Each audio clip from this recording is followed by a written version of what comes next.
ತರಕಾರಿಯ ಹೆಸರು ಏನು ಅಂತ ಹೇಳಿಬಿಟ್ಟು ಕಮೆಂಟ್ ಸೆಕ್ಷನಲ್ಲಿ ಕಮೆಂಟ್ ಮಾಡಿ ತಿಳಿಸಿ, ಯಾರಿಗೆ ಗೊತ್ತಿರುತ್ತೆ ಅವರೆಲ್ಲ. ನಾನು ಈ ವಿಡಿಯೋ ಕೊನೆಯಲ್ಲಿ ತರಕಾರಿಯ ಹೆಸರನ್ನು ಹೇಳ್ತೀನಿ, ಹಾಗಾಗಿ ಪೂರ್ತಿ ವಿಡಿಯೋ ನೋಡಿ.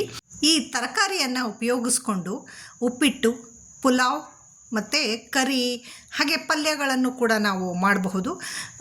ಟೇಸ್ಟ್ ಕೂಡ ತುಂಬ ಚೆನ್ನಾಗಿರುತ್ತೆ ಈ ತರಕಾರಿದು.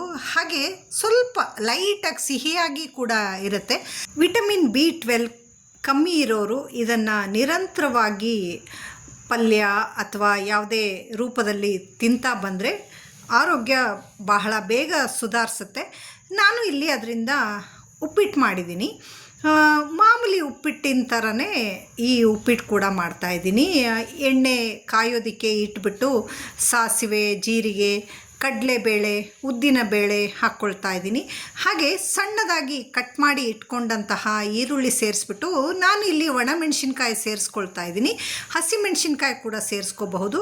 ಕಟ್ ಮಾಡಿ ಇಟ್ಕೊಂಡಂತಹ ಆ ತರಕಾರಿಯನ್ನು ಕೂಡ ಸೇರಿಸ್ತಾ ಇದ್ದೀನಿ. ಹಾಗೆ ಸಣ್ಣದಾಗಿ ಕಟ್ ಮಾಡಿದಂತಹ ಕ್ಯಾರೆಟ್ ಸೇರಿಸ್ತಾ ಇದ್ದೀನಿ.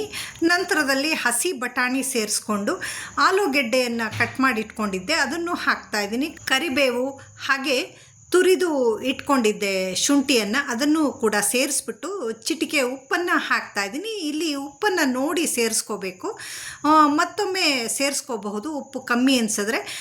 ಉಪ್ಪು ಹಾಕೋದ್ರಿಂದ ತರಕಾರಿ ಬೇಗ ಬಾಡ್ಕೊಳ್ಳುತ್ತೆ. ಹಾಗಾಗಿ ನಂತರದಲ್ಲಿ ಚಿಟಿಕೆ ಅರಿಶಿಣದ ಪುಡಿಯನ್ನು ಸೇರಿಸ್ಕೊಂಡಿದ್ದೀನಿ.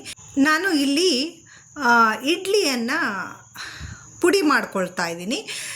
ಉಳಿದಂಥ ಇಡ್ಲಿ ಕೂಡ ಉಪಯೋಗಿಸ್ಕೋಬಹುದು, ಆದರೆ ನಾನು ಇಲ್ಲಿ ಫ್ರೆಶ್ ಇಡ್ಲಿನೇ ತೊಗೊಂಡಿದ್ದೀನಿ. ಸ್ವಲ್ಪ ತಣ್ಣಗಾದ ನಂತರ ಪುಡಿ ಮಾಡ್ಕೊಳ್ತಾ ಇದ್ದೀನಿ.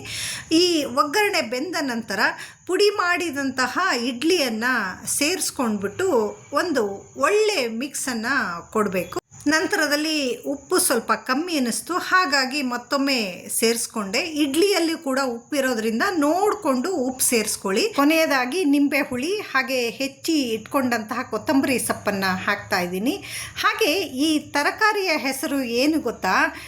ಕತ್ತಿಕಾಯಿ ಅಂತ ಹೇಳ್ತಾರೆ ಕೆಲವರು, ಇಂಗ್ಲೀಷಲ್ಲಿ ಸೋರ್ಡ್ ಬೀನ್ಸ್ ಅಂತ ಹೇಳ್ತಾರೆ. Thank you for watching. Bye.